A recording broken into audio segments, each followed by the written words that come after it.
So a couple of days ago, a friend of mine reached out to me to announce that he's been promoted to become a software developer in a senior position.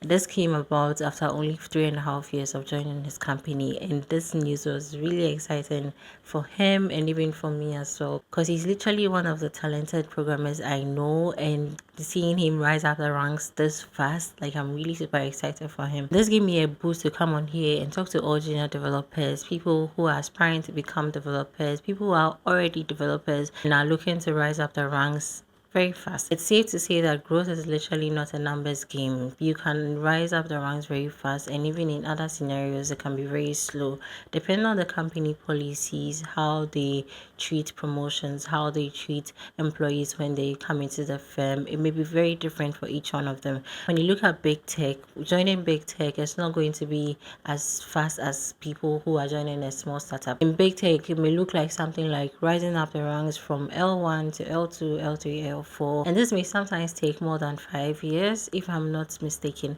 but I stand to be corrected anyways. But I have just come to know that working in big tech and working in a relatively small company, just because of demographics and how they handle promotions and how to promote people and even upscaling people, it may be very different. My friend's case may be very peculiar, but then I think there's something we can all learn from this.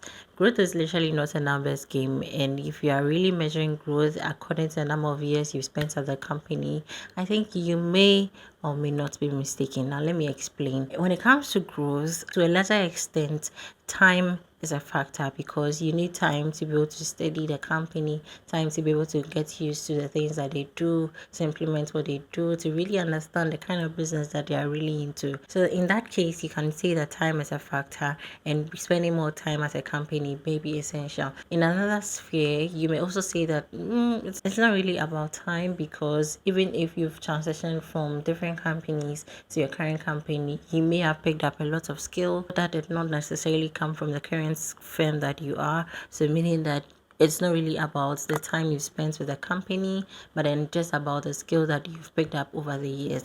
Both scenarios are correct, but then I also want to point out that just as we want to balance time and skill, it's safe to say that skill will always overpower the strength of time. If someone has enough skill to prove that they can do what they really say they can do, it will overpower someone who has been at a company for a long time and who is doing relatively lower than what another person is doing. When it comes to growth, just as much as spending time with a company is important, it's also important to appreciate the kind of skills that you are bringing to the team, the value you are providing to the team, and then what kind of habits you are picking up. So character will comprise of everything but your technical skills. It will comprise of your communication skills, your teamwork skills, and every other thing that you may consider as a soft skill. So this is what I would term as character, and building that will also take some time. It will also take some deliberate effort to ensure that you reach the place that you really want to head to. I don't intend to make this video very long, but I just want to put out there that when it comes to growth, just focus on your skill and focus on empowering your team and bringing enough value to the team,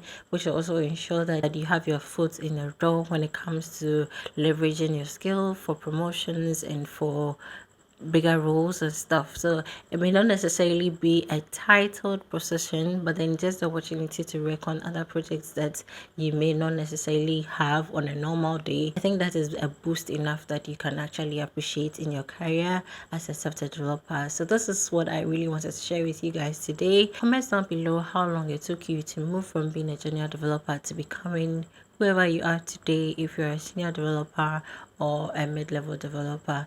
And even if you're a junior developer, how long have you been a junior developer, and what do you think that it would take for you to move from that step to the next step? If you are someone who is interested in data science and machine learning, you may enjoy this video right here, and I'll see you in my next video. Bye.